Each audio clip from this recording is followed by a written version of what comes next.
Welcome back to the Earn Your Edge podcast. I'm Corey Lundberg with ALTUS Performance, and today we are joined by Joe Highsmith. This was a really cool conversation and different than a lot that we've had. Joe is early on in his career. He's already won, but very much in the process of figuring out what works best for him. And he's really honest and open about what it actually looks like to navigate those early years on tour, some of the struggles, the searching, and ultimately what has clicked for him. A lot of lessons in here about preparation, managing your game under pressure, and about how elite players think when things are going well and even when they're not. So we'll be jumping into it at the end with a debrief with Cam and I to pull out some of the biggest takeaways and give you a few things that can hopefully apply to your own game. Before we get into it, we're proud to be sponsored by Swing U. Swing U is the best game improvement app in the market, trusted by more than 6 million golfers around the world. Swing U has made shooting lower scores easier than ever, featuring the easiest to use strokes gain platform in the world developed by the inventor of the revolutionary statistic. You'll have your roadmap to better golf laid out clearly so that you can reach your goals faster. And while you're out on the golf course, don't forget to use Swing U's AI-powered digital caddie. It gives you a true plays-like distance for every shot, factoring in wind and elevation so that you can make better decisions. It's also trusted by more than 100 elite college players and tour pros to track their stats and improve. Earn Your Edge listeners can try Swing U Pro for just $50 for the first year with promo code EDGE. That's 50% off at swingu.com/upgrade. Now, time to get into it. Here's our conversation with Joe Highsmith. We'll leap right in. Last time you and I were together was in a practice round at the PGA Championship just a few weeks ago, and I got a front seat to watching you stripe it and absolutely fill it up. And I guess a two-part question. You were playing and you invited Jordan to join the group. You were playing with Jacob Bridgman, one of your 2017 Junior President's Cup fellow team members. So a throwback there. Is that a regular practice round pairing? And I guess is the normal stakes that you were playing for?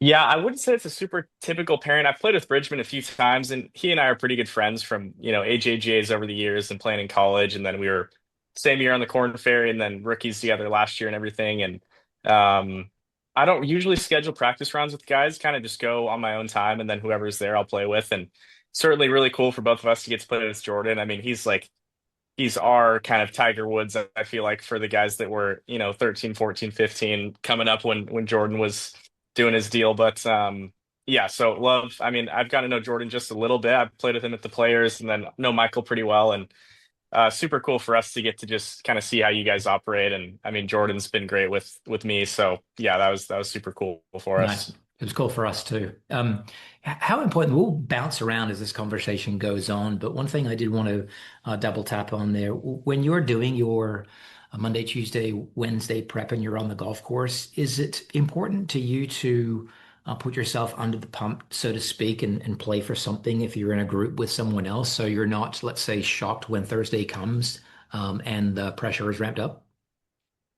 I think so for sure. That's actually something Joe and I had talked about was I've kind of bounced around quite a bit this year with whether it be different approaches or just different things that are maybe working and then they don't work and then trying something new. But we always try to kind of, or at least we've been as of lately trying to kind of have a little bit of that action in a practice round. Just think you can get a little sidetracked when you have so much time Monday, Tuesday, Wednesday to whether it be work on things or, really get detailed on learning the golf course. And obviously I think learning the course is important, but it seems like having a little bit of prep of like the actual competitive aspect in a practice round. And it's obviously not like we're super nervous necessarily, but even Jordan joining us and now we have 300 people watching instead of zero, it creates like a little bit of that tournament dynamic for us. And I thought that was a great aspect of it. And then, yeah, having a little bit of money on the line and playing in a game that you're really trying to execute on every shot and you're not just kind of maybe in more practice mode, you're kind of trying to turn on the playing mode a little bit, I think is pretty important. And yeah, try to do something like that each week if I can. It's great when you get a guy like Bridgman who's a great player and we can have a kind of little competitive game going. But yeah. Yeah, very nice. That was the soft open. The real opening question I wanted to unpack is success leaves clues, and I guess we should start with the highest of the highs, and that's winning on tour, which you did just a few short months ago, and doing it at one of the most challenging regular venues on tour, a venue that can give players nightmares, a venue that one errant shot on a particular hole and you're looking at double, if not worse, triple, and you navigated your way around there specifically on the weekend with poise and precision. Was there anything about the lead up, that Monday, Tuesday, Wednesday, to again talk about that tournament prep that caught your attention, that gave you the optimism that you would play well, or was it just like any other week? Yeah, I think so. The turning point for sure was actually the week before in Mexico. So I had really struggled last year for the majority of the year. Finally kind of found a couple, honestly, just like swing feels and a couple changes in the setup with my putter. And I finally put some good golf together at the end of the year just to be able to keep my card. And then in the off season, I kind of wanted to get, I mean, it's hard to not always trying to get better, but I was like, my swing was solid, but the feels had kind of gone away. And so I wanted to clean up some things in my swing. And so I started I tried a few different swing guys, and we had a somewhat typical process of like, work on something that feels great. And then just a couple days later, it's not quite as maybe clear, or it's not quite the same. And then just kind of this repeating cycle of like getting something really good, but then just in a couple days it's gone and you're kind of on to the next thing. Hmm. And throughout that process, I was having to play, tournaments at the start of the year, and I was really struggling. And maybe I'd hit it great Tuesday, and then Wednesday would get a little sloppy, and then Thursday would come and you'd want to be in the playing mode, but I was working on all these things in my swing. And so I was kind of struggling to just balance the two a little bit. And then finally in Mexico, I was like, I think it's time to go a little bit of a different route and just try to really like check the two boxes of being like clear on my process. Let's like be very clear on the shot we're actually trying to hit. Like as simple as that sounds, I feel like that's a thing that a lot of guys do struggle with. And do a good process. Let's like know what we're trying to do and then just be really committed to that. And I was like, my thought process in Mexico was if I do those two things, I may not play great, but like I'm not going to play bad. I've been playing so bad. Let's just like try to kind of get back to some basics, like make a cut, like try to put some respectable golf together. And I know I'm not going to play, bad golf if I'm doing those two things really well. And then kind of, put together a nice week there. I think I finished maybe 17th or so. And up until that point, I'd missed every cut and finished 70th in the one cut that I'd made. And that was, I think, 5 tournaments or so. And then so coming into the Cognizant, I was like, okay, this is obviously the right stuff. Let's just kind of keep going with it. Like every shot, we got to be clear on what we're trying to do, and then committed to whatever that is. And I mean, it's hard to say that there was maybe anything special about that week. I will say, I think I led the field in putting or something. So like my tee to green aspect was pretty standard, but it's like if you're making every putt you look at, then obviously the score is just going to be quite a bit lower Hmm. each day. And so that was really kind of the story of the week. I felt like I did a good job just sticking to kind of those basics of like even coming down the stretch, or being right around the lead on Sunday. It was like I just didn't really care about any of that stuff because I was like, we're just trying to get clear on the shot and commit to that. And like whether I'm in the lead or trailing or like need to make a comeback or whatever it is, it was like none of that really had any importance. It was just every shot, it was crystal clear, like, get clear on what you're doing and commit to that. And then, as it worked out, I really, played some great golf that way. And it's just, the game is so crazy because I really felt like following that week, I was trying to do the same thing, but maybe there was just stuff that got a little off. And like I've played a lot of really bad golf this year, but I don't know what made that week maybe different than others. I think it was maybe just fresh and new, and I was really it was more clear in my mind maybe at that point what that whole kind of process looked like, and was able to execute it well. But yeah, I'll tell you what, I've even since then I've bounced around so many different approaches and been kind of like, what does it take to figure this game out and play good consistently? It seems like it's always kind of something new coming up. But Sure. yeah, that was great. It's nice when you have that clarity on like there's just kind of one or two things I'm trying to do on each shot, and then kind of gets all that extra stuff maybe out of your mind a little bit. But yeah, so that was a great week. I do appreciate your comments on the golf. It was don't have a whole lot of great moments in my career, but that was certainly one of the good ones. And yeah, definitely feels good to get that one checked off. Well, Indeed. we kind of buried the lead a little bit because you made the cut on the number. And like when we're coaching players, we know that they're building this library of experiences that hopefully they can reference later on. So the next time when you're grinding to make the cut, you can reference, hey, this one time I made the cut Yeah. one. Is there ever a time where you're anchoring back to a moment like that? Or is there things that you're referencing and maybe you answered a little bit in that it's kind of hard to pull out what exactly it was about that week, but is there, at least now that you have the experience, is that something that you're referencing now since then that, hey, this really represents what I'm capable of? And it's kind of served as maybe providing a little bit more confidence since then. Absolutely. Yeah. I mean, I felt like since a young age, if I could just like bring out that A game that obviously everyone kind of has in there somewhere, but I'm like, I know if I do that, I can certainly compete with anybody. I don't have any doubts that if I'm, firing on all cylinders that my game is good enough, but I really had never done it. I've certainly played plenty of, respectable golf in my life, but like that was kind of one where it's like, okay, I really felt like I finally was able to execute. And then, as a result of that, I won a tournament with a great field of guys on a hard course. And that was certainly encouraging. And I felt like definitely a confidence booster. But yeah, this game is just tricky because even like I felt like I had some weight lifted that like I know, okay, I know now that I can do this. And now it's like I'm not really playing for status security. We're trying to go and win every week. And I felt like I had a little bit of that just stress weight lifted, but then it just seems like sometimes you need a little bit of that to play well, where you're like still kind of maybe trying to prove yourself or saying, I don't totally know if I can do it. So I'm going to really make sure that I, give it 100%, stay in the shot every time and do that. And I feel like there's just a little bit of a line there where if you get a little comfortable in golf, it seems like it'll humble you pretty quickly. But no, certainly. I mean, that was a huge, huge one where I feel like I can look back on that and say, okay, I know if I can, bring out the right stuff, pretty much totally mentally. It didn't seem like it was much of anything physical that week. It was just playing from a different state of mind. And then I know that if I'm kind of operating in the right mode there, then I'm certainly good enough to compete. But I've certainly, yeah, like I mentioned earlier, I mean, I've been so all over the board this year with thinking different things, like seeing this thing work one week and then maybe the next week it's different, and maybe try and swing feels on a certain week and that feels good. And then the next week it's more of a mental thing, but yeah, it's a tricky game. It's certainly no surprise that there aren't many guys that have quite figured it out totally. No doubt. But We're going to try and help yeah. you continue to find that clarity and consistency and define what that week in, week out process is as part of this conversation. But this question I have is kind of a follow-up to the Cognizant win. And it'll be a little convoluted, so hear me out here. So you make the cut on the number, you shoot an amazing 64 on Saturday, which moving day, right? I mean, there's no better way to move on moving day than shooting 64 on a tough golf course.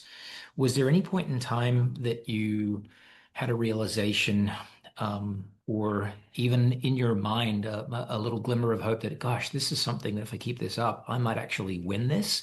And then as a follow-up to that, I wanted to go to the PGA Championship because you're in the thick of it at the PGA and ultimately tumble a little bit. I think it was in maybe the final hole on Saturday's round. It didn't quite go as well. Maybe it was the final hole.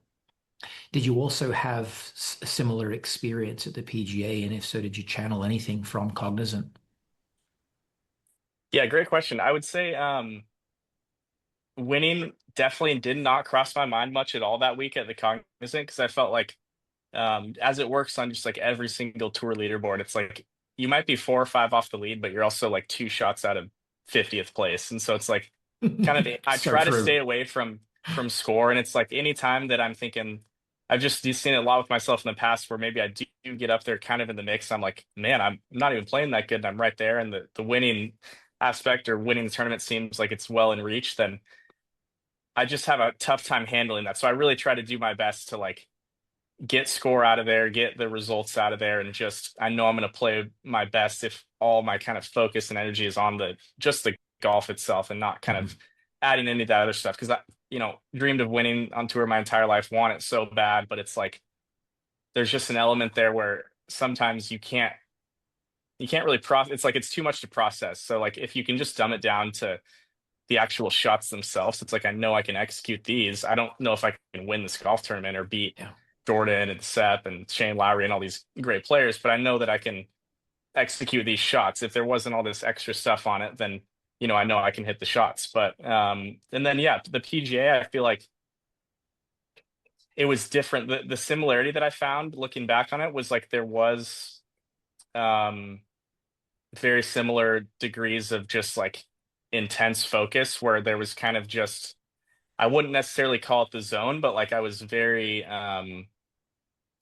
just like clear and kind of locked in, I guess. Just kind of that mode where there's really nothing getting in the way and you're just seeing things clearly, you're thinking clearly, like you're not getting ahead of yourself. It's just like it's like an exciting nerves versus like a fear nerves kind of thing. And so like never even, sniffed a cut in a major. I've only played in a few of them, but um way different atmosphere than any other event. But I felt like because of the just state of mind that I was in, it didn't really affect me much. And even like you mentioned, the tough hole on yeah, final hole on Saturday, I ended up getting like making up and down, I think from 95 yards just to save bogey. And so that was huge. But even throughout that, it was like I just was there was so much like clarity and focus on the shots themselves that just all the extra stuff of it being like, a big moment, a big Major, tournament, right? like an important shot, all that kind of stuff, just like it didn't Goes by the really get in wayside. there. Whereas for sure, I've played so much golf where I've, all that stuff has really come at me a lot. Like the Masters was an absolute nightmare emotionally. And it It's was like, such a treat to be there.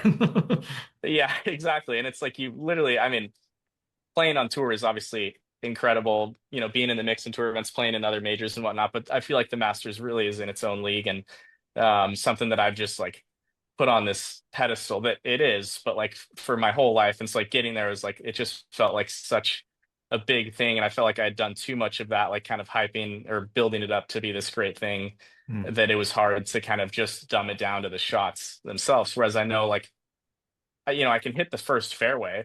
It is a hard tee ball, but it's like I can hit this nice little cut off the bunker and hit the fairway most times. But like now it's lined with patrons and I'm building it up like this. That first tee shot I felt like was weighing on me for like months. And anyway, so I felt like at the PGA, I don't know exactly how I got there. If I did, maybe I would have played more consistent good golf this year. But it was like starting kind of Friday and Saturday, I felt like I really just dropped into like a really focused, just clear state of mind where because I was using slightly different approaches. Like starting on Friday, I always try to hit a cut. But starting on Friday at the PGA, it wasn't there. And so I went to a draw that I have not, intentionally tried in years, but it was like it was working. And I Mm. was like, hey, I have to go with this. It was on the range. I think I think this might have even just been on Saturday, but it was like I was trying to hit cuts and it's going both ways and it's all over the face. And then I try to hit some draws and it's a very Of course. consistent flight. And so like there was an element of that where, you see a pattern work, for 20, 30 balls on the range and you're like, now I think that kind of just maybe frees you up and in whatever ways it does. I But think yeah, that's same such. kind of deal though is sorry to interrupt. No, No, you but got it. Please. You're on fire. I love it. I yeah, feel like I'm rambling a bit, but You're not. No, it's I fire.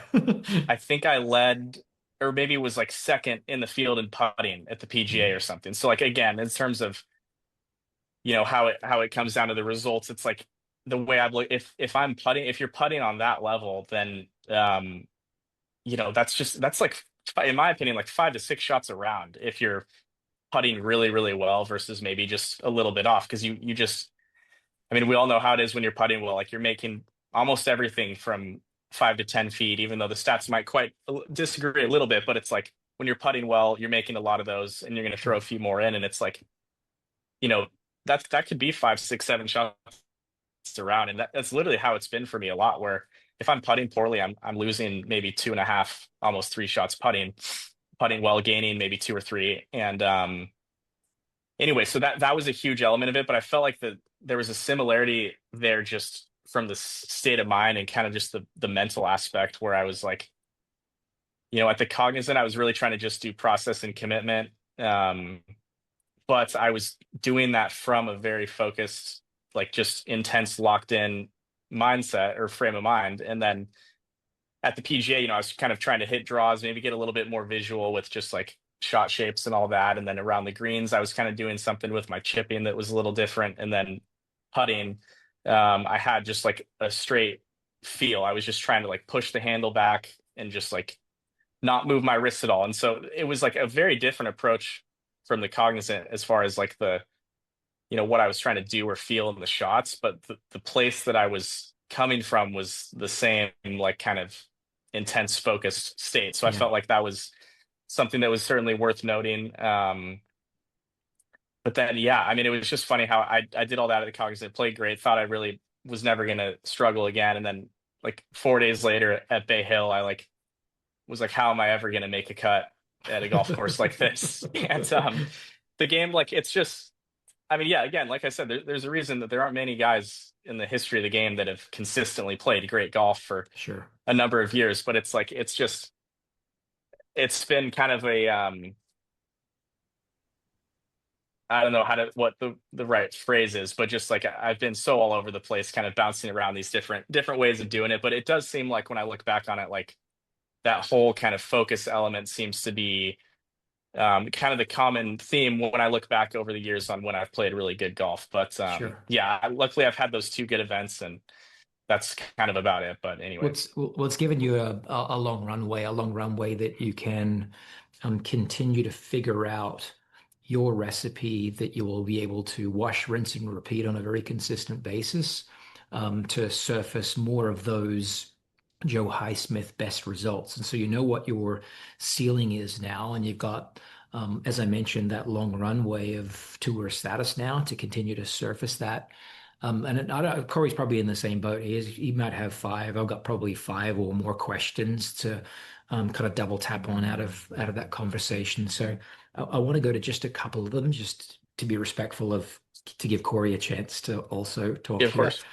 Um, One thing you mentioned is this chasing different fields, and you mentioned at the PGA, part of that warm up was chasing, well, cut's not working, so let me go to a draw.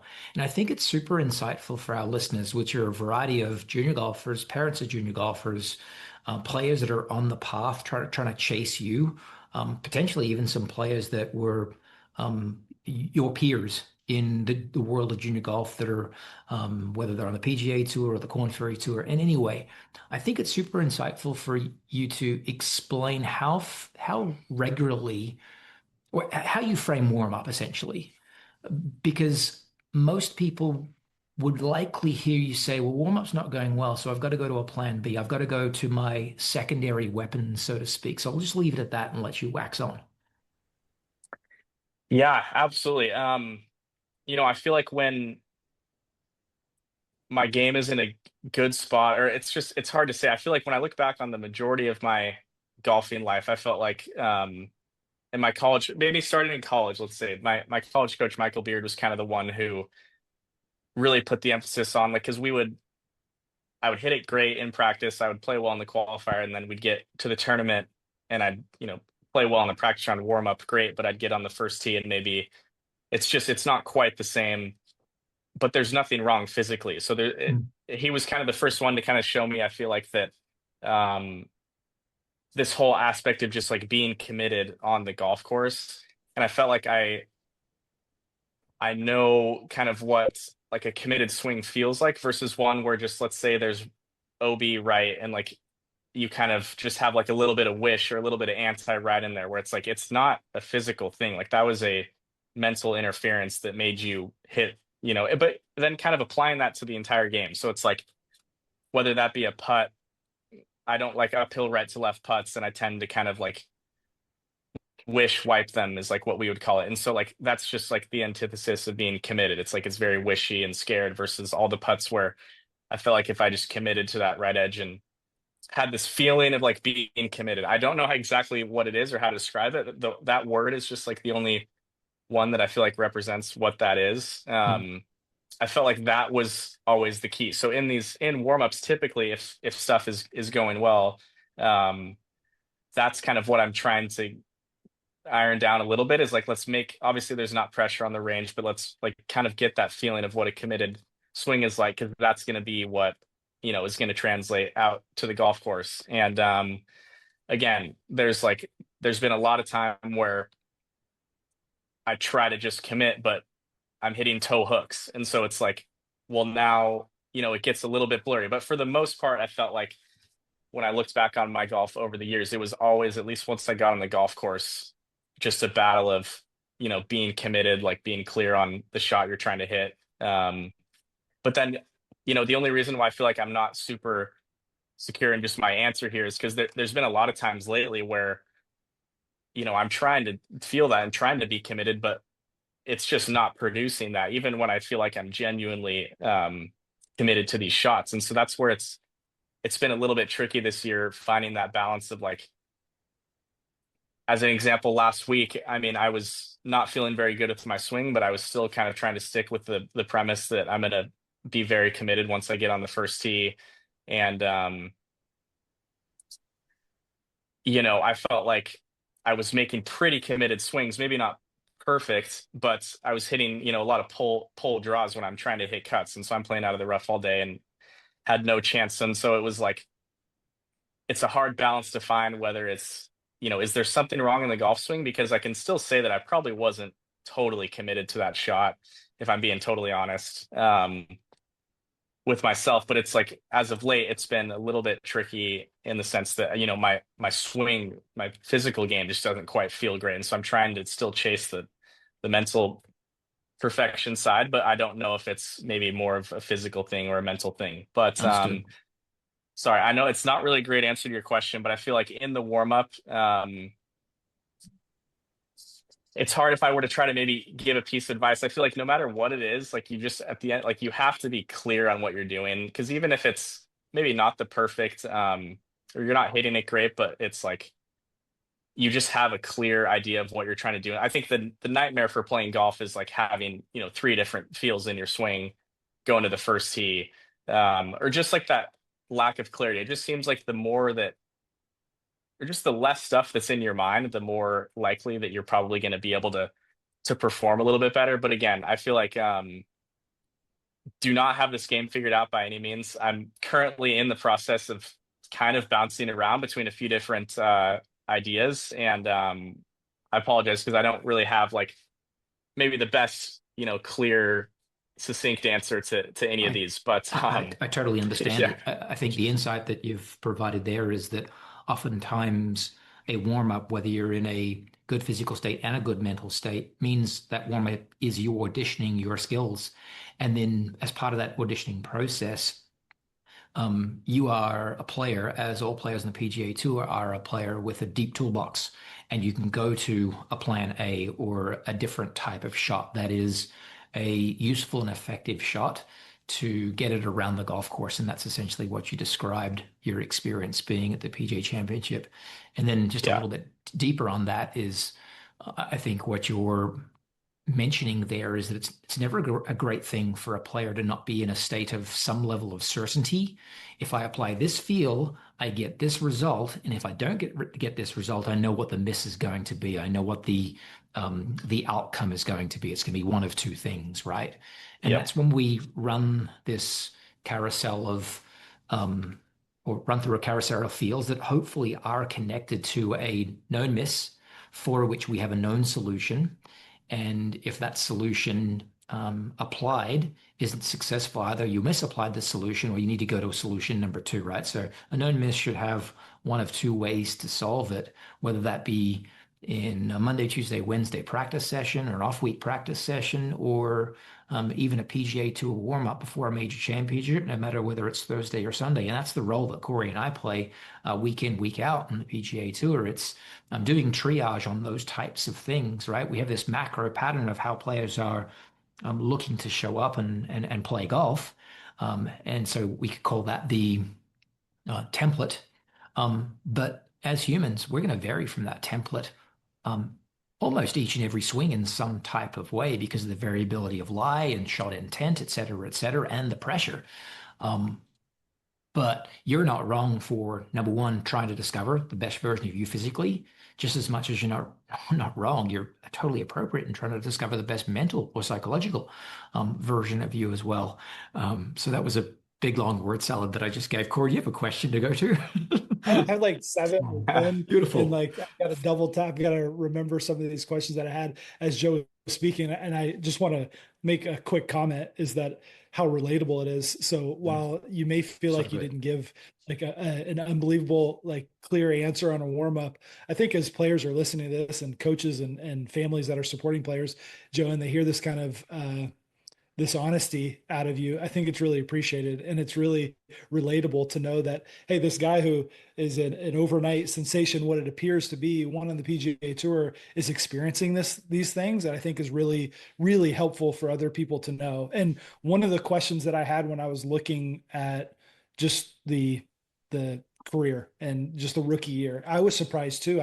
I saw you mentioned it earlier, the struggles in your rookie year, missing the cuts that you did in the rookie year. And then I saw once the fall came, you make 6 out of 6 cuts. You top 20 in 5 of those. Something changed. Maybe I'm going to reveal another approach that you can remember now to tell us Yeah. about that maybe you can go back to. But what was the change? Whether that be an approach, maybe it was technical, maybe it was putting. Was there anything that during that period that kind of flipped the script pretty quickly, because that was a pretty sharp turnaround, and it was a turnaround when you really needed it, when you were playing to keep your card, right? So the pressure was on, and you delivered in a big way. Yeah, no, great question. Just to preface that, so my year, my rookie year on the Corn Ferry Tour the year before, I thought was it was fairly similar in that I had played solidly, but nothing too special. And I was maybe around like 40th or 50th on the list with just a handful of events to go. And I ended up finishing, I think, tied second and tied third in the last two events to like Yeah. somewhat out of nowhere get my card. And so the difference that at that point in time was like I really felt like I was running out of time. Like I had two events left and I just had to absolutely give 110% on every shot. Like I'm not going to let myself just be anything less than fully, in and engaged and focused on each shot I'm hitting because this is my only chance to get my card.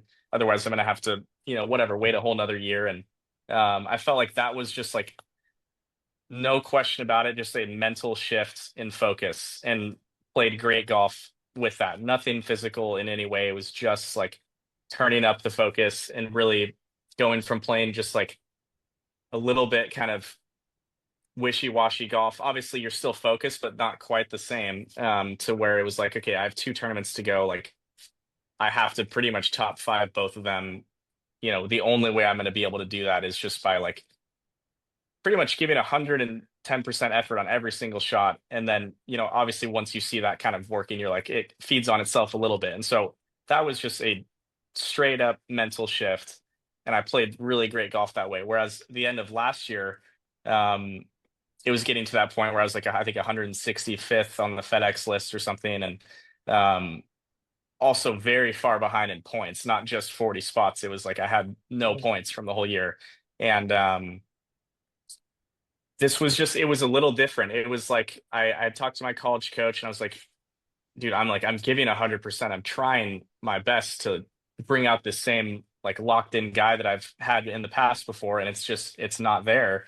And so he offered a suggestion of like a little bit of a feel that I had done in the past that's just like a little pull cut through impact. And I feel like my swing, I think maybe tends to get a little bit under. So like this little pull cut feel just like kind of neutralizes it a little bit, I guess. I don't know much about the golf swing. I feel like I've never been too analytical or like really looked at what's actually operating in my swing. It's always been like, some subtle feels. Anyway, for whatever reason, this pull cut thing has worked a lot for me over the years. And so he was like, how about you just keep doing the same thing, introduce a little bit of pull cut in there. And in addition, I switched my putting setup I just ended up standing like 2.5 putter heads away from the ball, and it was at a certain point in my stance. And this was like a radical shift in the way that I set up to the putter. But right away, it was like, okay, every putt I was hitting was starting on line. And so I had a putter setup feel, not really a feel in the stroke, but a significant shift in the setup. And then I had this swing feel that brought my ball flight from like a moderately radical two-way miss to just every single ball was cutting. And if it wasn't hit properly, it was just like a little weak and left. It was never going right. And so the way that I was thinking about it was like, okay, well, now I have a feel that gives me, a miss that used to be here and now it's here. And it's also, I can aim down a right OB line and know it's never going to go over there, whatever. I had like just a clear pattern from a clear feel and was playing golf that way. So I wasn't necessarily like, these shots are a challenge of focus and commitment. It was like, I need to just execute this feel. And if I execute this feel, I'm going to get this ball flight and that's going to be in the fairway, and then it's going to be close to the hole, and I'm putting well. So just as a result of all that, I'm going to play better. But this was very different than I felt like the end of the Corn Ferry season, where I was like every single shot is a battle of, how focused can you be and how committed can you be. If you like win that battle, then you're going to execute great shots, and you're going to play well, and you're going to get the results out of that. But it's like it's going to be a direct reflection of how committed you are, how kind of focused you are. And I remember like Bob Rotella had this quote that like the ball always knows what you're thinking. And I just remember like somewhat applying that principle of like, okay, if I really on the inside bring the right focus and the right commitment, like the ball is going to reflect that. And it did, without a doubt. But then, January to September of my rookie year, I was trying to do that and I was playing horribly and hitting it all over the map. And so it's like, it's just hard to say that there's like one right way to do it. I feel like maybe what I've learned is that you can play well with different approaches, but I also think that like um it's hard for me not to always want to go back to the mental side, because I feel like that's when I've played my best golf, and that's how I was doing it at the Cognizant for sure. Was kind of the whole process commitment stuff, and kind of looking at shots as like, what, like obviously there's so many things going on in the shot, but what it really comes down to is like your result is going to be a reflection of your commitment and your focus. And it was without a doubt. But then, 4 days later at Bay Hill, I was like shooting a million, trying to do the exact same thing 4 days later, not 2 months later. Like, and I was trying, like, really trying to bring the same focus. So it's hard to say. I think there obviously is a line there. If you're if you feel like you're making committed swings and you're hitting it just all over the map, then probably maybe there's something like in the fall last year. I felt like I was probably in a place where I needed to feel a little bit of pull cut to get, maybe my swing back in that right place.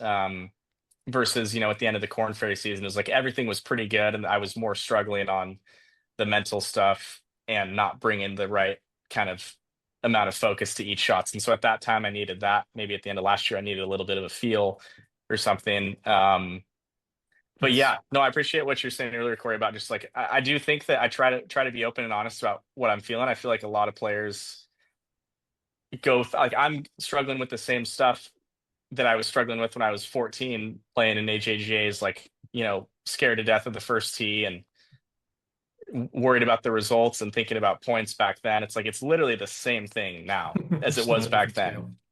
And yeah, just a different stage. But yeah, so just hopefully, in a comment. I mean, listening to you describe those, the approaches don't sound as different as you might think they do. There seems to be a lot of common threads. You talk about the intensity of focus and commitment, and I think that it's no coincidence that has shown up for you on a really hard golf course like PGA National and a major setup like PGA Championship that kind of requires that. You have to. They brings it out automatically because of the demands that those golf courses bring. And I think that you're right. It's this blend of technical and mental. And I wish Cameron and I had the answer to what percentage of it is to each. And the reality is that it's changing over time, and it's not this linear process. And sometimes your technique is in this place to where, yes, once you can unlock it with that mental approach, golf seems like it's really easy, like it did at the end of the Corn Ferry.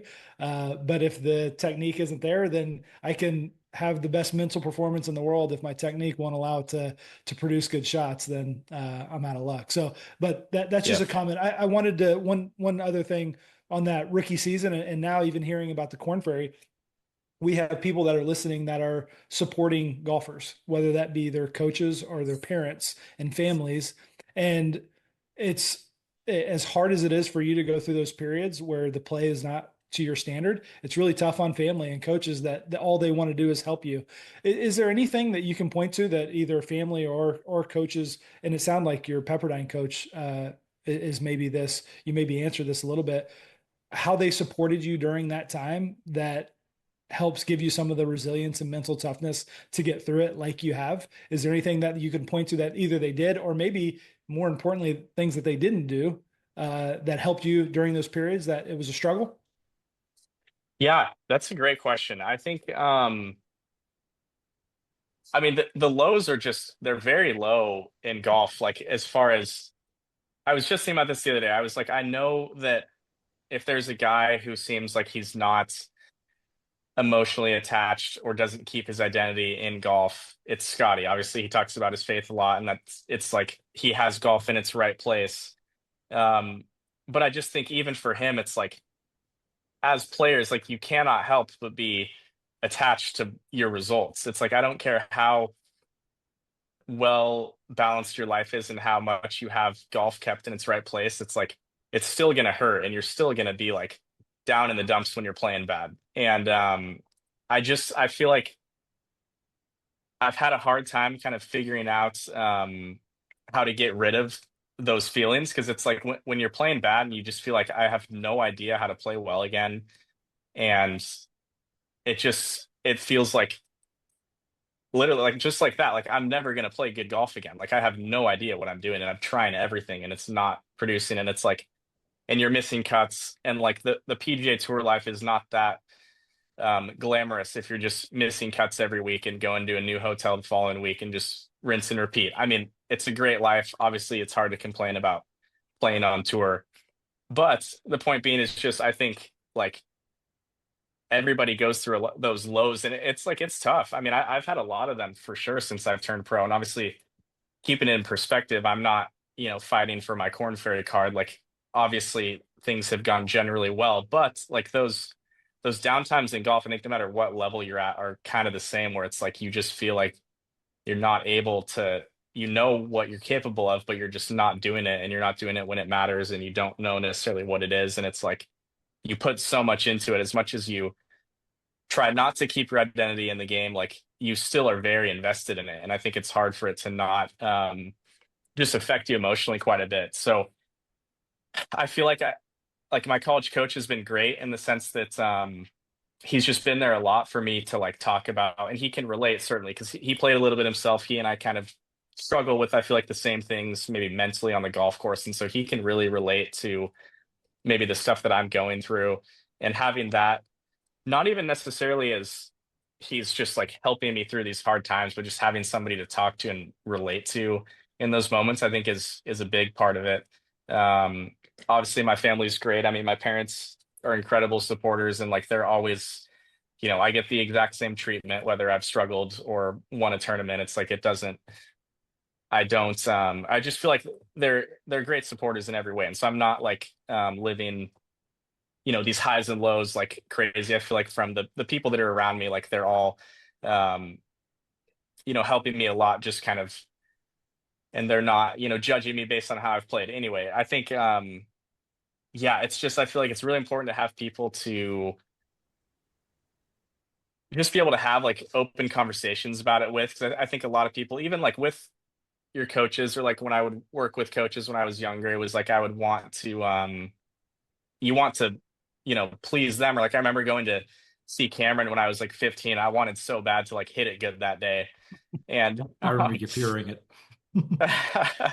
but yeah, it's like I think the more that like support systems can be there to just try to relate to the players and be there just like almost maybe as a just as like maybe an ear sometimes to listen and kind of be there as somebody to talk to, I think is pretty important. But yeah, I'm not sure. I don't really have like a team set. I mean, I have, my parents have been great. I have my agent, and bounced around a few different swing or golf coaches or mental coaches over the years, but don't wouldn't really say I have like, this whole operating system around me of support necessarily. But the people that are around me are incredible. But I feel like just having those people to talk to, because it is a lonely game, and I think just inherently like you are in your own mind by yourself operating a lot, even if you're playing a tournament or you're with your caddy or whatever. Like it's still just like you and you trying to hit that ball on the first Right. tee. And having people that I think can kind of relate to the struggles, I think is really important. But It's yeah, true again, when I they need to yeah, sorry. it's true when they say a burden shared is a burden halved, right? And so to have the team around you, whether that team is a singular individual, a spouse, a fiance, a partner, or parents, coaches, caddie, to bounce ideas off, but just as much for those people to be truth tellers, to tell you the difficult things that you may not be aware of, right? Because you're inside the bottle, it's hard to read the label, and they're looking from the outside and they're able to shine a light on a potential opportunity for improvement or deficiency in behavior or approach.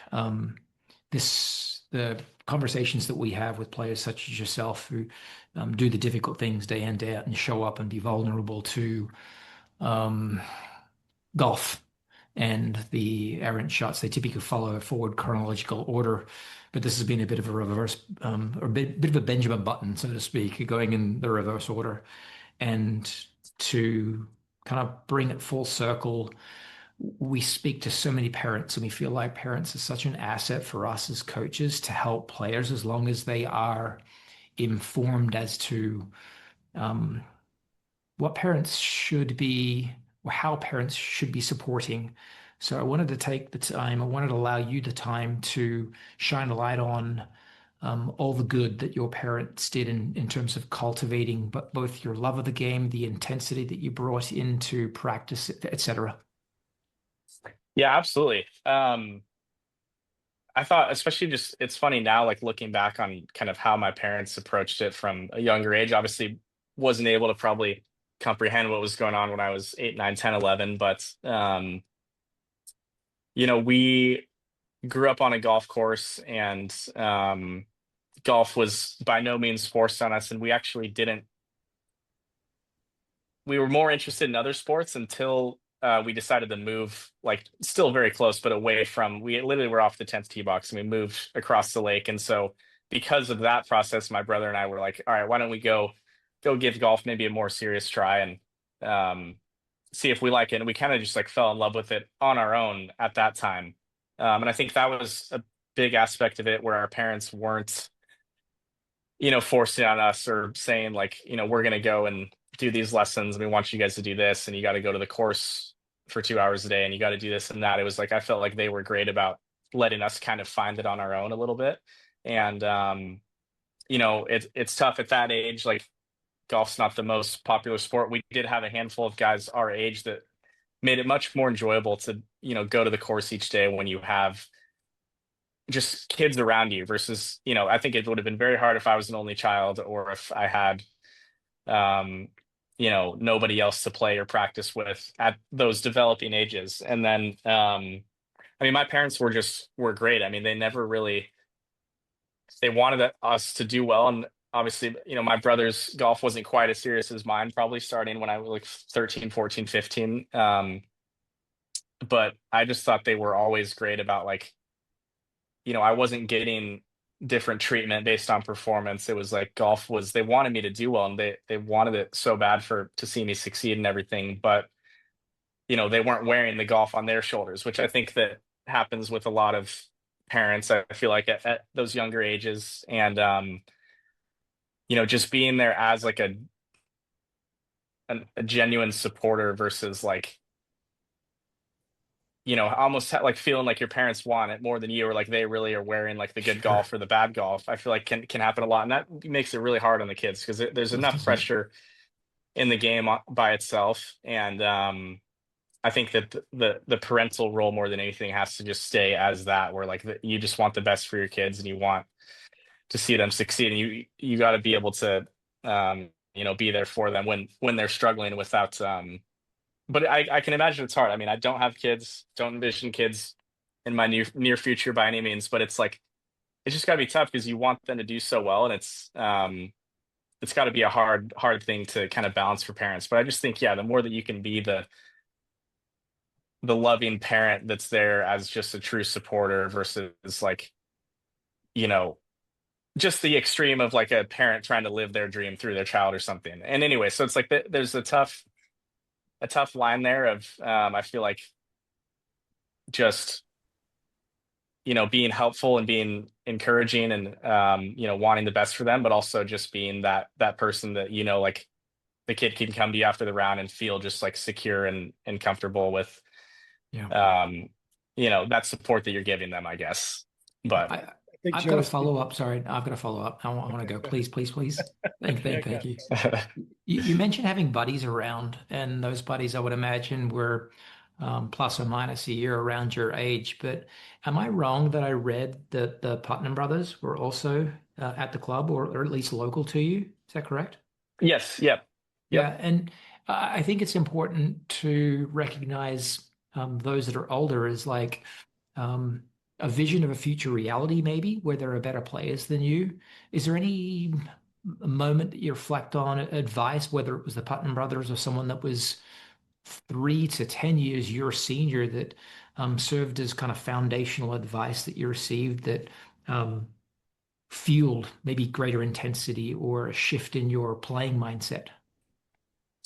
That's a great question. I don't know if I can really pick a piece of advice that any of the guys gave me, but I vividly remember, being 10, 11, 12 years old, and we had Michael Putnam was, I think, on tour playing pretty well at the time. I can't remember if Andrew was maybe on the Corn Ferry at the time, and then Andres Gonzalez was he was at our course a lot, and he was just the absolute best.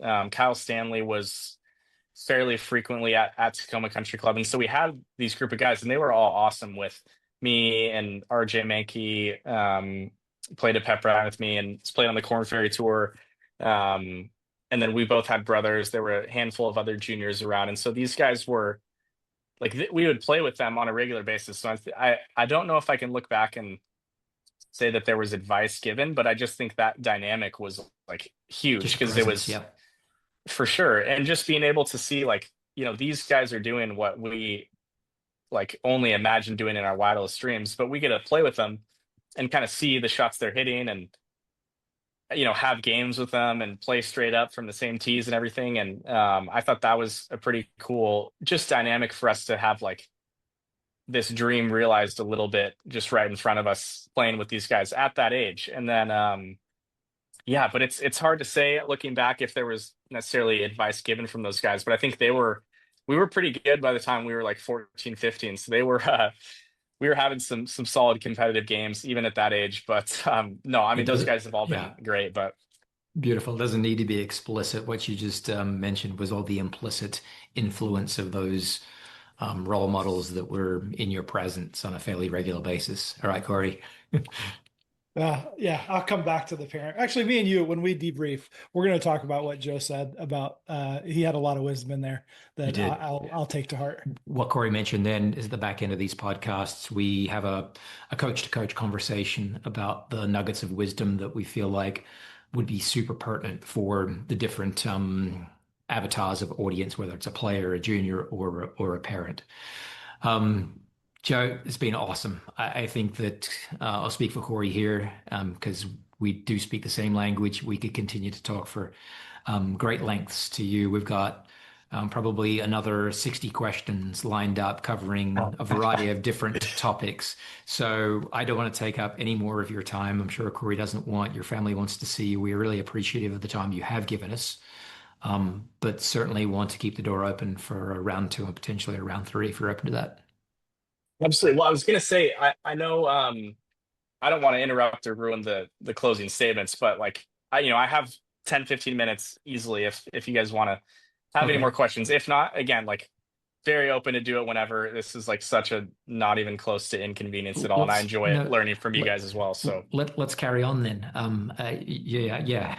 Yeah, here I That was didn't get to that my was a Pepperdine snap question. yes. A snap call. Dum, dum, dum. I didn't get to my Pepperdine questions, which I was hoping you talked about that environment that you're at in Washington, where you've got these kind of aspirational uh, peers, these like Putnams and these really good players, and then you move on to Malibu, where you've got obviously 2021.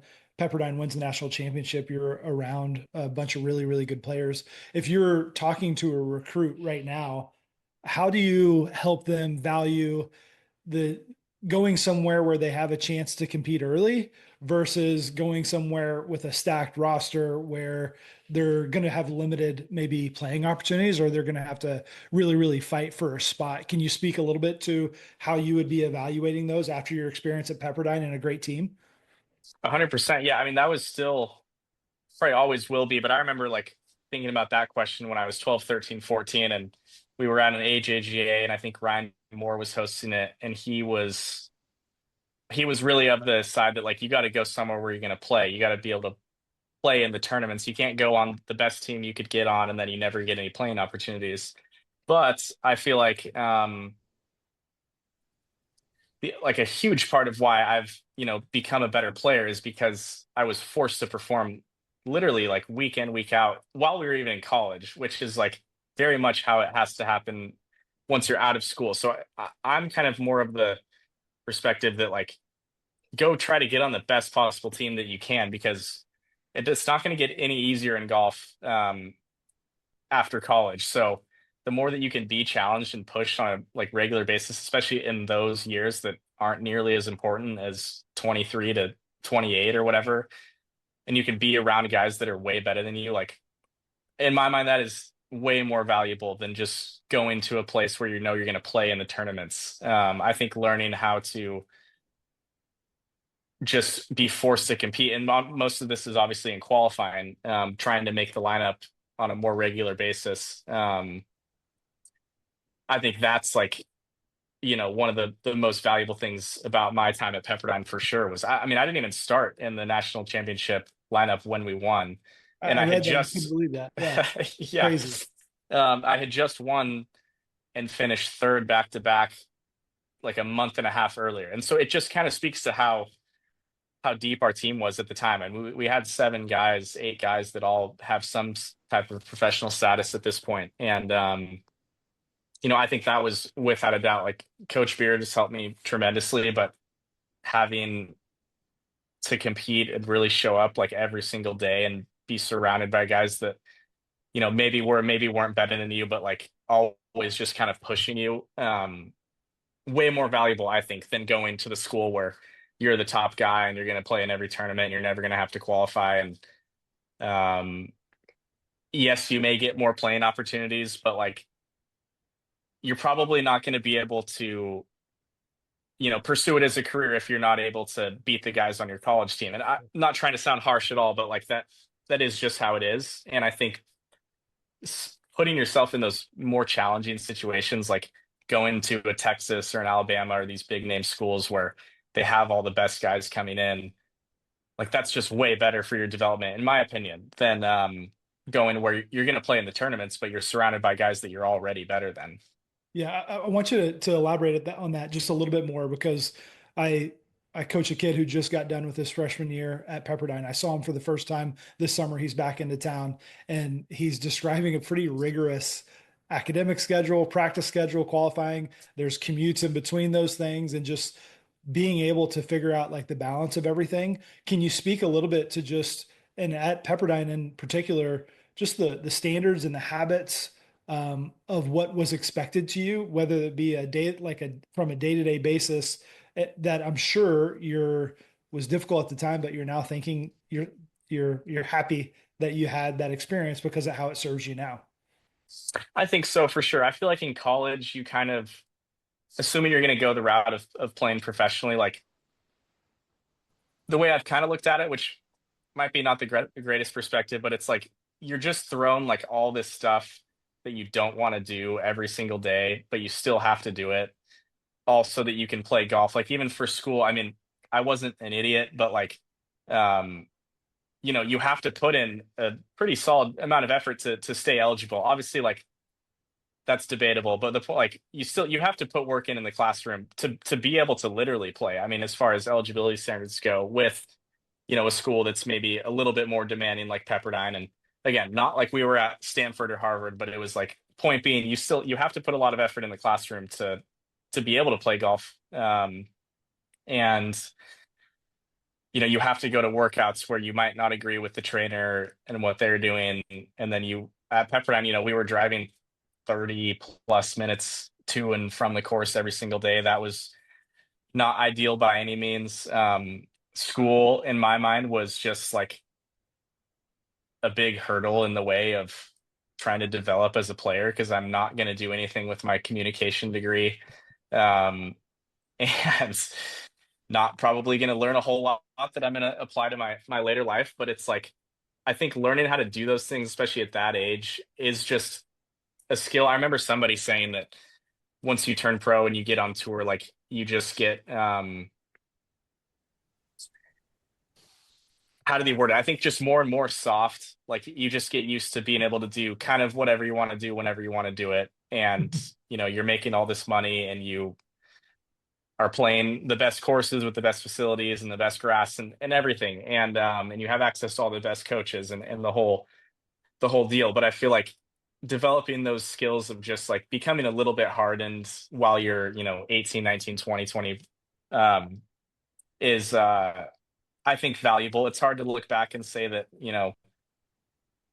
that communication class really benefited me in any way, or like those workouts at 6:30 a.m. that I was dreading were beneficial. But I think when I look back, just like developing a little bit of that discipline muscle, I think is probably the most valuable aspect. But I do look at college and I'm like, man, I wish I had tried Q school when I was like 19. And if I'd gotten status at that age, I would have been able to pursue this and be a few years ahead of the game. And obviously, I think there are a lot of valuable things to staying in school. And now with the PGA Tour U deal, I think that's Yeah. kind of a big plus for sure. But Is that something you yeah, would there's all just discussed?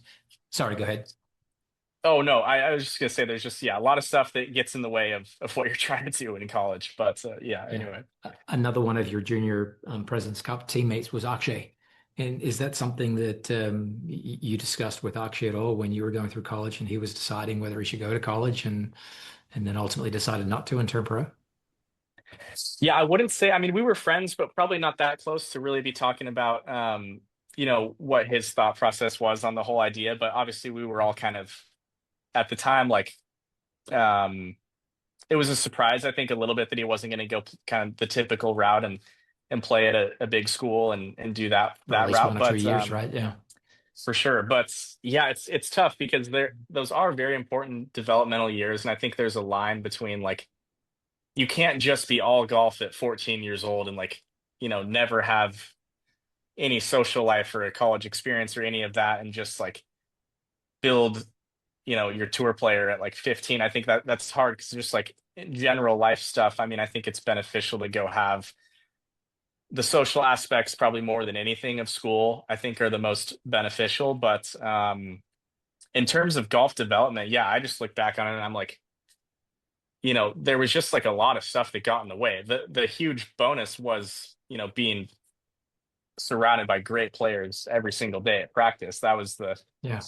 the beneficial aspect. But the school and just, I mean, I went through it obviously at Pepperdine for 4 years of just um, kind of just all this stuff that you don't really want to do. You don't really see the value in doing it, but you have to do it. And I think there is some benefit to be gained there and just the discipline aspect probably more than anything because um, you're just going to have a lot of hard times obviously if you're chasing the career playing golf and maybe it's not the same as what you have to do in college but just kind of developing that muscle of like I don't want to do it but I'm going to do it anyway because it's the right thing to do or whatever it is. But yeah, I Sure. certainly understand both perspectives for sure. I mean, for Akshay, it was like he knew he wasn't going to be an engineer, and he was a tremendous talent, and probably was like, why would I go to school? I know this is what I'm going to be doing, and I'm going to put everything I can into it. And it's worked out great for him. But even in those years, I think when he first turned pro, there were some struggles and Sure probably was. times when he was, maybe doubting the whole The process, decision. or who knows. But Yeah, sure. but I, yeah, I can understand both sides. But I want to jump back and just real quick double tap on while there are constraints and challenges um, with juggling workload, time management in college, and also the social aspect that didn't, as it does for many, prevent you from developing. I mean, your freshman scoring average 72.08, sophomore 71.33, and then your junior year 70.76. There's plenty of development there. What would you point to? Maybe you've already answered part of this. It's just that day in, day out competitive cauldron that you were exposed to that was a forcing function to you working maybe more responsibly or just eking out fractions of a strokes gain. But what would you point to if it's not that said, oh, that's why I improved over the course of the 3, 4 years that I was there? Yeah, it's for me, it's so hard to say because like I was kind of mentioning maybe earlier in the talk, is just that like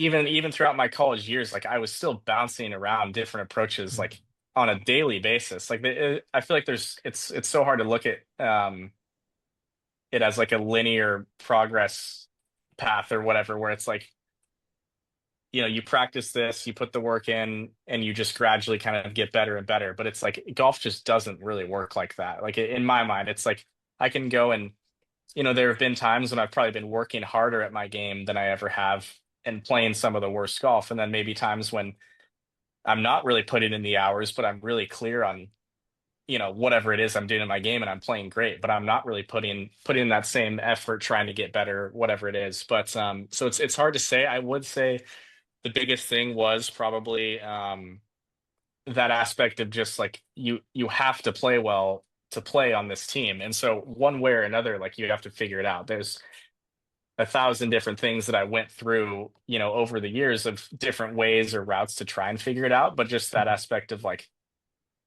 I just finished maybe 15th in a good field and I'm in a, 4 for 3 qualifier with other good players trying to get into the next tournament. And so it's like um that whole just dynamic of like you have to play good and bring it, on a daily basis, I think, and just figure it out. Because a lot of the time, like we'd go to LA Country Club and we were not allowed to hit balls. We were not exactly super welcome at a country club like that or like some of these other high end clubs in LA. But it was like you're teeing off at 1, you show up at 12:55 and you go play. Like you have no time to get a feel, get a general shot shape for the day. Like you have to just go and figure it out. And so that was, I think, a little bit of that aspect was good for us because it was like we all are used to having our full warm up and maybe getting a few feels of the warm up and getting kind of a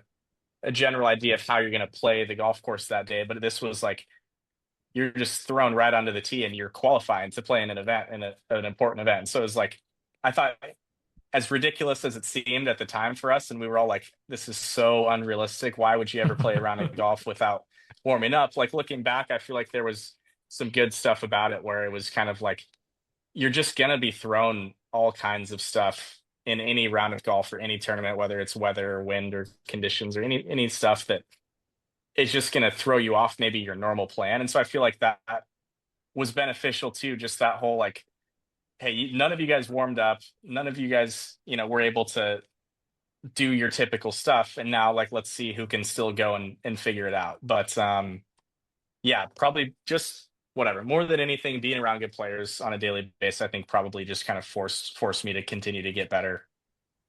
Beautiful. As our friend and author and expert in Stoic philosophy said, and titled his book after, "The Obstacle is the Way," and leaning into those obstacles can certainly be, like I said, a forcing function for improvement. So it's nice to Yeah. hear that. Um, Advice to the 15-year-old version of yourself or a 15-year-old golfer out there to finish with, is there one or two things that you would, as a mentor to someone like that, tell them to be mindful of as they continue to chase their dreams? Yeah. I certainly would have to put some thought into it to give a good answer. I'll definitely try my best, but um, I think, yeah, at that age, especially, I feel like probably I would say, and this is just my perspective, but like play, I think play more golf probably than practice. And obviously that's like you can't just like say that's true for everybody. Some guys need to put in the work, and maybe some guys are on the other side and probably need to quit, banging balls on the range and need to go play. But I just think generally, like playing the game of golf, in my view, is is kind of its own thing, and it's a little bit different than, just like making swings on a ball and hitting, you know, your checkpoints. And then it's like the whole just learning how to play, like becoming a player, stuff like I mentioned at Pepperdine, where you just are, thrown on the first tee qualifying with no warm up or no ability to, get maybe something for the day. It's like you have to kind of figure out, okay, how am I just gonna like get this ball around the course today? And I feel like a lot of guys maybe nowadays do um neglect that a bit, where they want to be on the like some guys I feel like kind of fall in love with practice, and which is great. And I saw this, my coach sent me this quote from Jeff Ogilvy, I think it was the other day, that was like, it was something along the lines of he had gone through just this process where he could hit like 25 irons and he could hit this tiny little target out on the range, and he was so good at practicing, but he had no idea how to play. And he didn't necessarily give the answer, but I guess it was just the point being that playing the actual game itself is somewhat its own thing, separate from, Sure. checking the boxes in practice and getting your game in a right spot. I think every player could probably relate to that, where they felt really good about their game and they went and shot a million and did whatever, and it was totally different than how it is on the range or on the practice area. And so I just think for younger players in general, I think just play more golf, like figure out how to compete, like try to enjoy just the aspect of playing the game. Like don't get too sidetracked into like trying to be so perfect in practice because you think that you have to be perfect. Like even just watching all the golf that I've just seen as like a fan of the tour, and obviously playing in the tournaments, but also like I'm still just like an insane golf fan. Like I watch the tour every single week. And just seeing up close like how some guys just seem to be like this guy's actually playing the game. This guy seems to be really caught up in his swing, or caught up in he looks great on the range and he plays great on Tuesday, but he doesn't maybe quite have that playing ability. And then you play with these guys that are like, man, it's not really very impressive, but he really knows how to play and how to Sure. score. And so I don't have the answer to what that is. If I did, I would maybe be Scotty Scheffler or something. But just in general, like playing more golf, I think probably then, everyone needs to practice, but I just think the more that guys can get on the course, compete, play with other guys that are better than them at those developing ages is probably the most important thing I could say. Beautiful. Yeah. So we're trying to figure out how to score. I love it. And it's something that we're Yeah, proponent of also. Well, Joe, thank you so much, man. Thanks for your openness. There's a lot of wisdom shared. Cameron and I will enjoy breaking this down a little bit and hopefully making this actionable for everybody. I hope it goes both ways. Some guys will have these conversations and they'll describe it as a little cathartic, and maybe it prompts some reflection as you think about all the good things that you've done in golf so far, and as you get ready to do more in the future. So thanks for spending a little bit of time with us, man.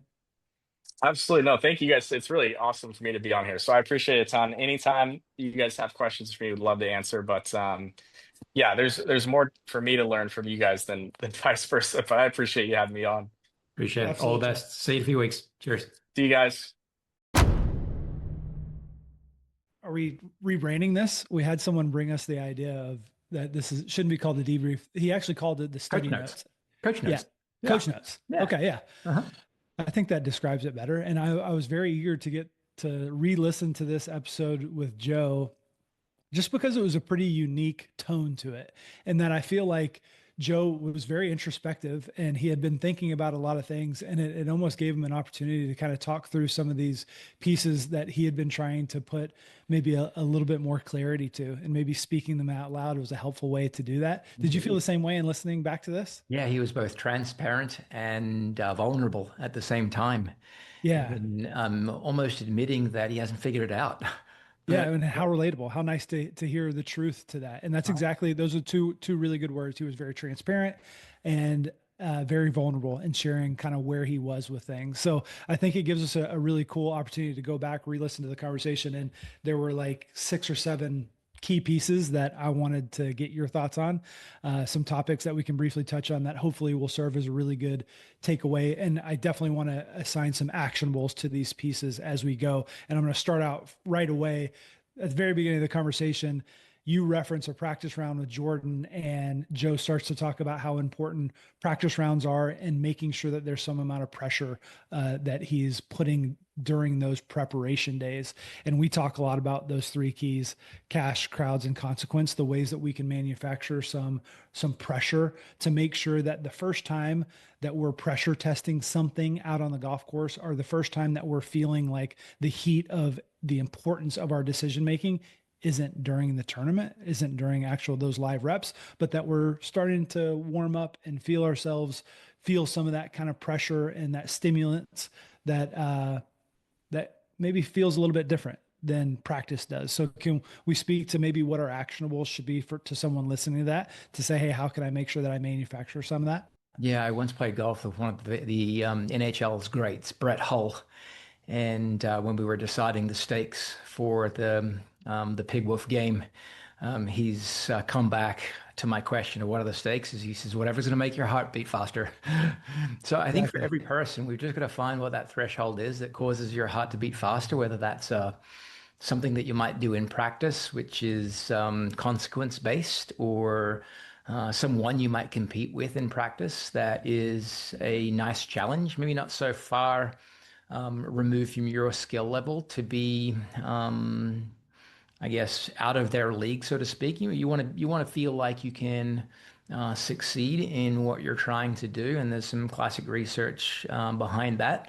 That the stretch that you're experiencing, the challenge you're experiencing, shouldn't be so far as to discourage you, but it should be just enough to stretch your abilities.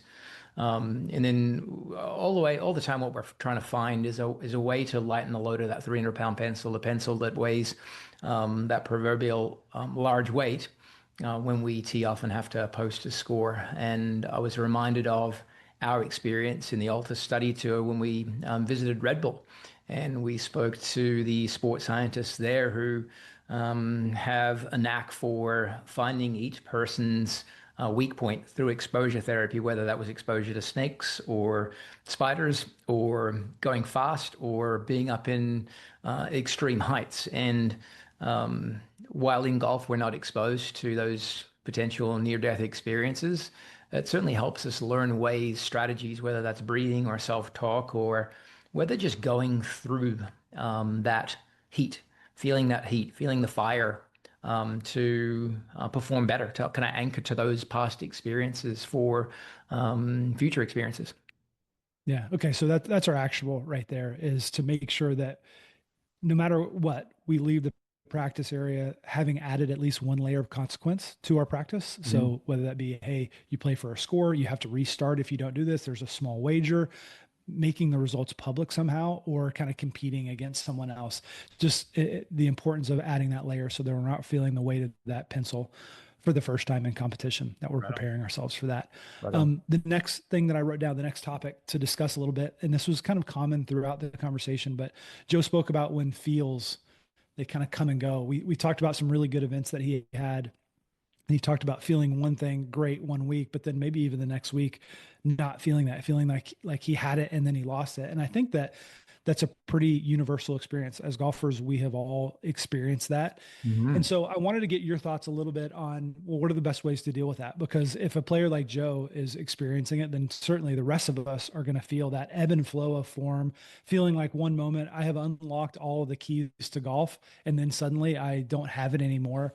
And I think that the takeaway or the actionable that I was wanting to share with everyone as I re-listened to it was, let's just be really structured with our reflection on when those days are good, when we're feeling really, really good.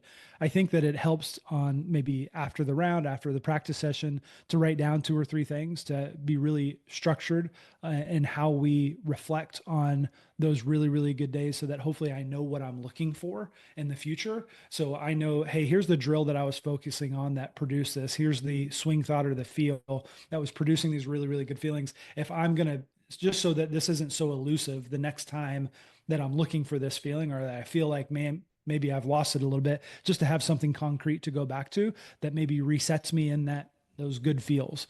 What were your thoughts on ways that we can help a listener deal with that inevitable, hey, I had it 1 minute and then it's gone, that elusive kind of swing thought that has us feeling the right kind of way? Yeah, I think documenting it is immensely important. In fact, it should be an imperative as a standard of high quality practice, high quality development. However, fields are so subjective and they're qualitative. And if you can add a layer of quantifying what those fields produced, whether that be with a launch monitor or a video camera or some level of motion capture, even if it's like Sportsbox as a means to quantify what those fields are actually turning into. And the reason I say that, I grabbed a club, right? We're trying to find this balance point, doing just enough work to make sure that we're in this steady state of balance, right? I'm just holding this shaft balanced on my finger. And let's say you come to a practice and all of a sudden you've got too much hook on your golf ball and you're trying to balance that out with a feel to stabilize. Eventually, as you and I both know, feels have a shelf life. If you keep applying a certain feel, you get good at that feel and you can overtip it, as Ricky Fowler mentioned in the podcast. And our job is to try and find that balance point and then hold that state of equilibrium for as long a period as possible. But if we have field documented, if we have the delivery quantified and the movement quantified as best we can, then it helps us know when we've stretched or drifted too far in one direction. Yeah. We've overtipped the cart so that we can course correct. And course correcting may indeed create a subset of new fields. They may be the opposite, and they may be completely different. And the last thing I would say is, as you're cultivating your field, certainly lean on the support of others that are going to help you interpret whether there's validity to those fields, right? Because there are many dead ends that players go down and they can dig themselves a hole for which that they have to crawl back out of, right? So if you go in the wrong direction for too long, the journey back to your desired place is just only longer. Yeah, and I think that you can't find it if you don't define it.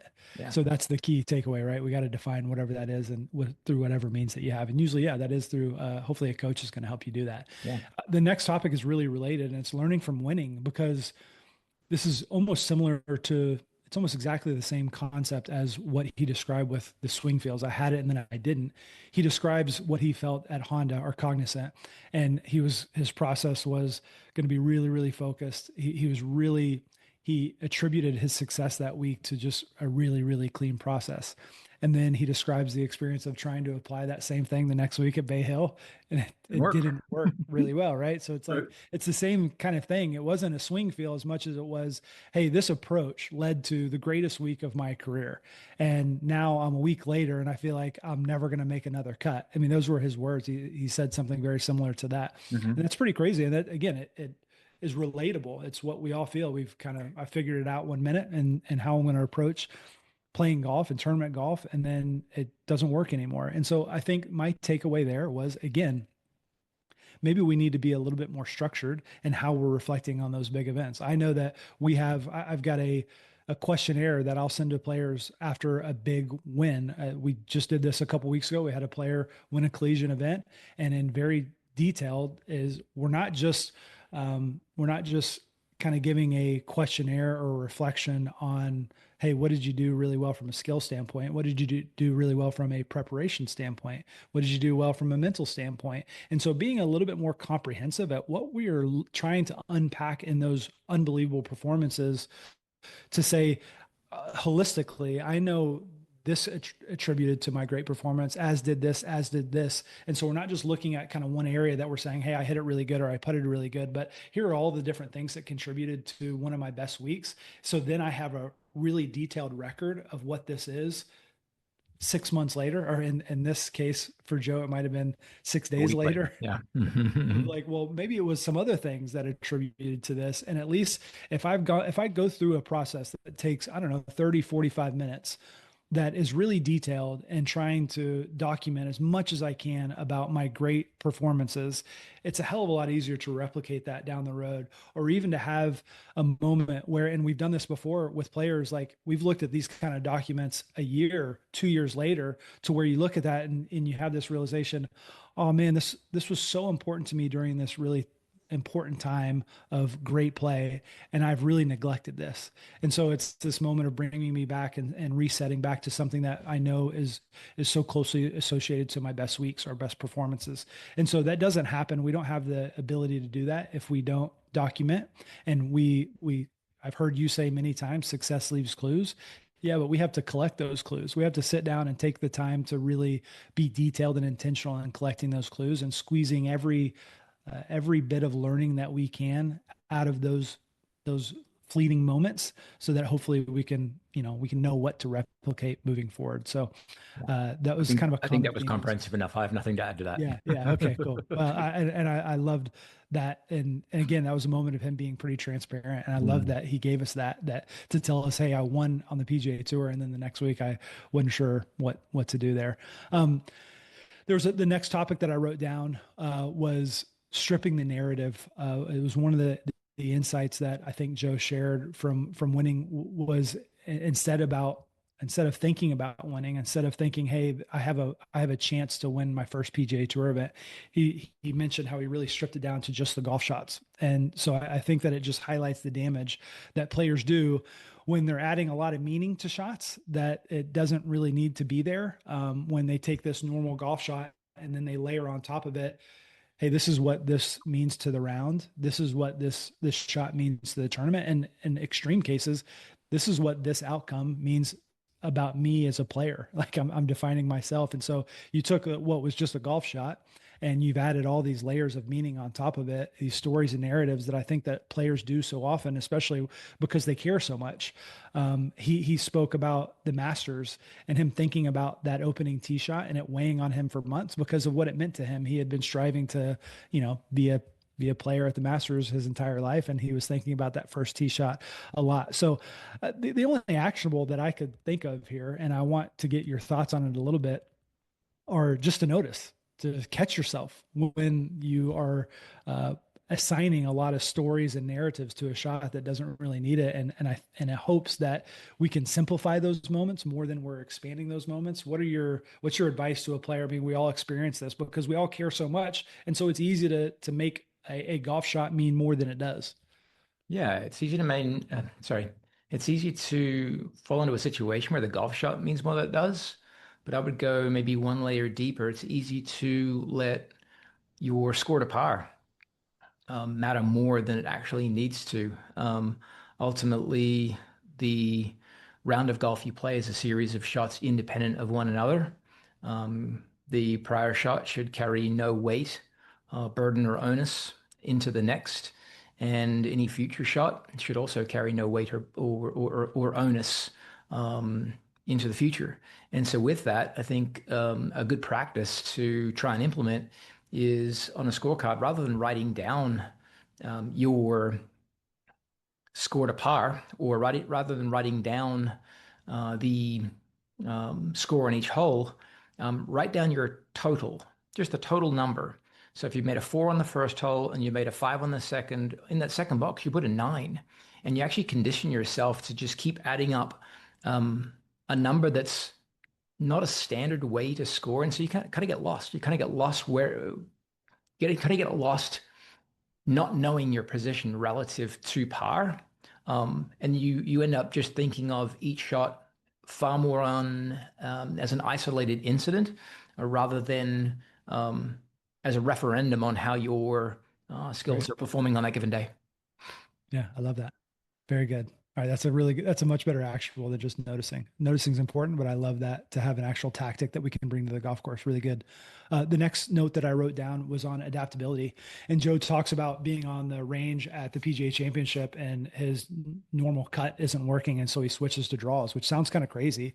I think that most players aren't as willing to, or they're defining themselves as, hey, this is the shot that I hit. This is a big tournament. I can't just go and switch. But to know that Joe was prioritizing ball control over, hey, this is my pattern that I need to be, loyal to for whatever reason. Right. And I think it just represents a willingness to adapt on the fly, and that kind of adaptability can't come without having explored a lot of that kind of variability in practice. And so that's my big takeaway that I would want to make sure that players have. I think that there's some people that will tell us that you have to have one shape and only shape and only that shape.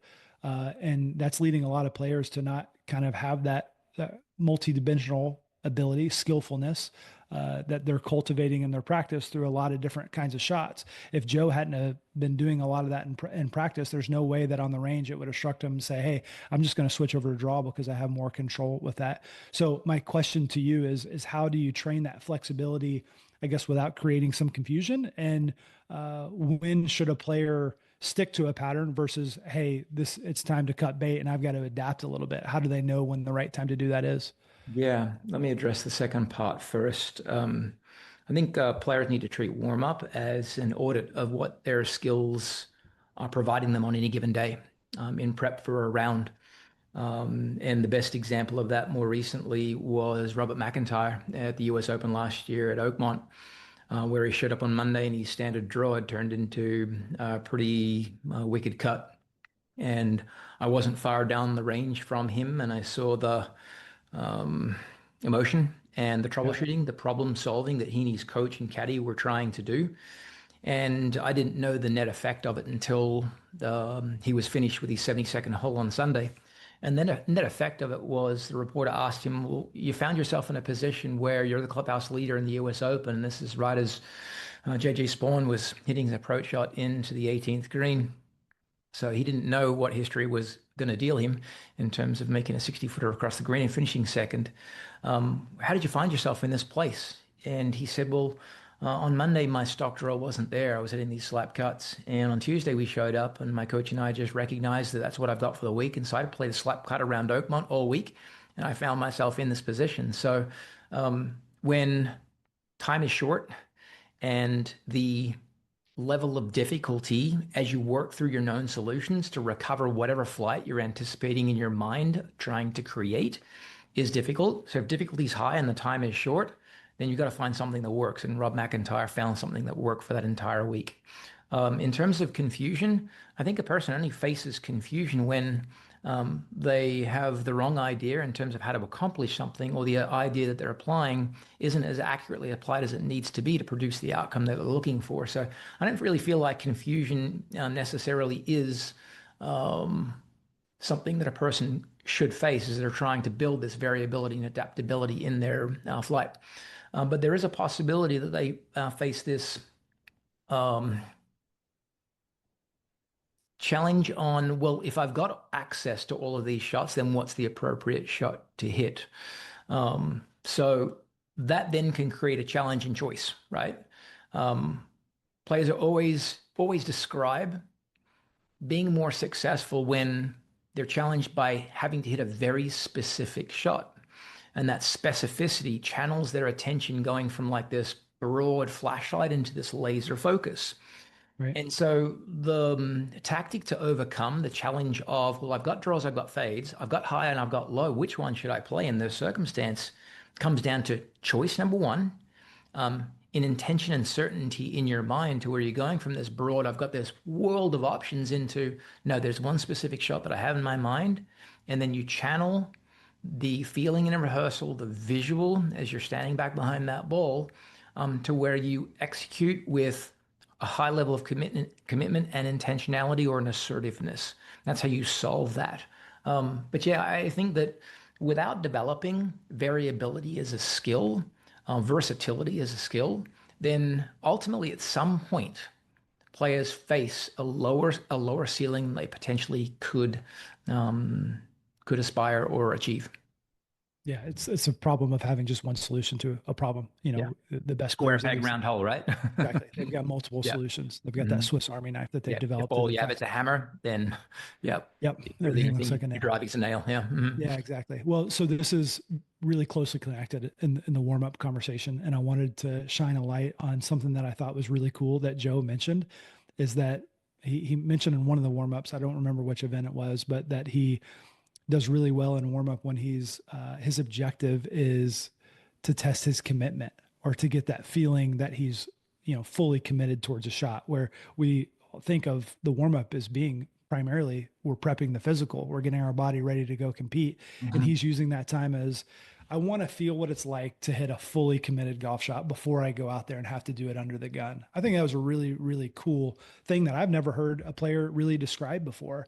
And so I think that that's another actionable that can come from this is when you're wrapping up your warm up for whatever the next tournament may be or round of golf that you may be, is to try to end with maybe 5 to 10 balls that are full routine where you're trying to evaluate, well, what level of commitment am I achieving on this shot, and can I replicate what I hope to produce when I'm out on the golf course? Treat this like it is a live rep out on the golf course. I think is a really cool takeaway. So that was another thing that I made note of that I want everyone to hopefully take away. Sure, whether it's hitting the first tee shot or playing the first series of holes or just playing the difficult shots you're anticipating throughout the round, to challenge yourself to find that level of commitment or that mindset pre-round is a super helpful thing. And also to see yourself have success as you're practicing those are provides you that anchoring moment when you face that same shot in a round. So I think it's super helpful. Yeah, exactly. The next thing that I wrote down was when he started to talk about you asked him about growing up with the Putnams and Mhm. having some other like PGA Tour players that were around him. He was lucky to have some kind of proximity to those guys. And we've talked a lot about peer groups in these interviews, and it's something that seems to always come up. But this is a little bit different than a peer group, and it's that proximal role model. It's someone who has achieved something that is your dreams, that is what you're aspiring to, and someone who allows you to see maybe that as a reality. Like that's maybe my future self. Maybe this is attainable. Maybe I can do this. And if I pay really close attention to all the parts about this person's performance and how they go about things, then it's possible. So one, I wanted to highlight the importance of not just peer groups, but being around players that are a lot better than you, that have achieved a lot, and hopefully being lucky enough. Well, I guess that's the part that I want to talk to you about, is because here I am saying how important that is. What if you're not growing up with PGA Tour players at your club? What if, what What if, if Joel Dahman? What if you're yeah, Joel Dahman? exactly. Yeah. Well, and or say like you have some players there, but they're not exactly inviting you into their group. Like, Mhm. how do you try to maybe create some of this? And so I'll answer what my answer would be is maybe that's when stepping up in competition is important. That's maybe the importance of like camps. And, we try to create that at Altus, with group Combines, sessions with yeah. you. Mhm. Yeah, exactly. With combines, and maybe traveling to go play if that's an opportunity that you have. Those are the best ways that I can think of to maybe recreate some of that. If you're not lucky enough to be around, do you have a thought there? Yeah, I think that's super important to be able to try and find that opportunity. But just as much as it's important to audit the entirety of your crew, your tribe that you're around. The expression "you are the average," or you become the average of the five people you spend most time around. I think the best example of that in real life, I saw a video just recently of a scientist putting a moldy lemon in this container, touched up against a ripe lemon, just a small, just delicate contact. And on the other side of this ripe lemon is another ripe lemon. And then this time-lapse video played out Yeah. where the mold transferred from the moldy lemon to the center one and then eventually into that third one, right? And so who we hang out with and what we expose ourselves to can have both a positive effect and a negative effect that we won't feel for some period of time, right? And so I think that as parents, we try and do that. But if we can underscore that message and provide examples, even if it's just a simple example that I just provided Yeah. to our kids, then the point over time should hopefully resonate. Yeah, no doubt. Okay, I love that. The next piece here is playing versus practicing. And Joe, in his advice to his younger self, he makes the point that playing the game is its own skill, and kind of warns against just staying on the range too much, because we're really, if all we're doing is on the range, we're developing some really important pieces, but Mhm. we're not able to kind of put those pieces together if we're not under the stress of the golf course, the variability of the golf course, where there's all these decision making, and it's testing our skills in a much different way than the range ever is. And I think that maybe it's an important message to me right now. Maybe it resonated with me just because I see it so much in our players, and they're working so hard. The players that we coach, they don't lack work ethic. There's very few of them that you have to tell them to go work harder. Right. But I think that there is a need to find balance, and I think that the actionable there is really taking a really good audit of what's the balance of your practice time and what's the balance of your range time, sorry, golf course time. And I think that if you're one of those players that feels, man, I'm putting in so much work into my game, I'm doing so much to get better, I feel like I'm doing all the right things, but then when I come tournament time, I don't really feel like I'm seeing the fruits of all that effort. I think that this is something that you've got to really take a hard look at. Sure. It may mean that your hard work is being directed into the wrong places, and that it's a matter of getting on the golf course and developing all those playing skills that we're going to be flying blind to if we're too much on the range. And as much as, we're a proponent for the kind of block practice and technical work that is a essential foundation to this higher performance, we've seen a lot of ways to get it done, and we've seen players that has technique that doesn't quite impress us all the time. And then we Yeah. see those players at the top of leaderboards and we say, well, that's somebody that's developed a really high golf IQ that's figuring out a way to get around the golf course. And that's the ultimate skill, is that playing skill that they've developed. So I think it really hit home for me as being maybe the most important takeaway from the conversation that we had with Joe. Yeah. Range work, block practice work, as you say, will get you so far. The players that we've spoken to that maybe grew up in Korea or Japan, where golf is expensive and golf course access is difficult, had a lot of their developmental experience isolated to a driving range hitting off synthetic turf. And then ultimately, many of those girls and guys tell a story of coming to tournament play and recognizing, particularly as they got to challenging golf courses, that they were exposed from a skill standpoint. So getting out in the golf course and developing skills is absolutely essential. I'd also say this: we practice on the range with the expectation that we're going to play pretty golf, that we're going to have a clean scorecard, fairways and greens. And the reality of it is that's not the case. You need to learn to play ugly. Scotty Scheffler won the PGA Championship at Quail Hollow last year playing ugly, fighting a left miss. Rory McIlroy in the third round at the Masters this year played ugly, fighting a left miss. Recognizing that good scores can come absent your best game.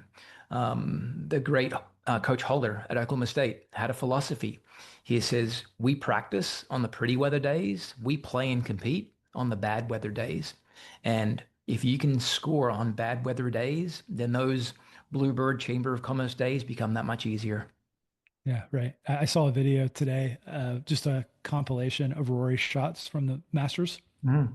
and it's only a compilation of The bunker best. shots, chip shots. No, Oh, it was all the worst. It was so great. beautiful. It Fantastic. was punch outs from the trees, from Yep. every time he hooked one in the Hmm. trees. It was him hitting bunker shots. And this is a long compilation. There are a Yeah. lot of shots that are just recovery shots. And there's someone who's, I mean, it's Rory. We think about these majestic high draws and the shot that he hit, Yeah. last year on 15, and this perfect shot. There were so many playing skills on display by Rory without, winning a Masters without, I don't know, his B game maybe, Right. that I think really supports that message. The last thing that I want to talk about, I don't know that I have a firm takeaway on this, but I just thought that it was interesting, and it's worth bringing up to you because Joe mentions several times through the conversation, I'm kind of bouncing around between these feels, or I'm trying out these different approaches. And on the surface, it sounds like somebody that's wandering a little bit, like there's a lack of direction and searching. But I wanted to make sure that everyone listening maybe sees the value and maybe reframes it a little bit and sees the value in that.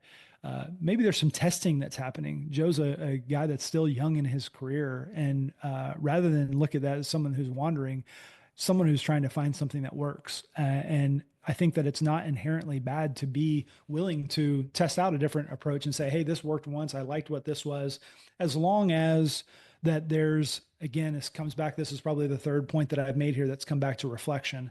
As long as you're taking the good, you're taking stock of these different ideas and different approaches and pulling out the helpful things and then moving on. And then all of a sudden you've tried these different approaches and you've built something over a course of time in a career that is your own and that is kind of been pressure tested and that hopefully, serves your great performances. So, I mean, my question to you would be, Cam, seeing when experimenting is helpful versus when it's hurtful and how you make that kind of distinction between the two.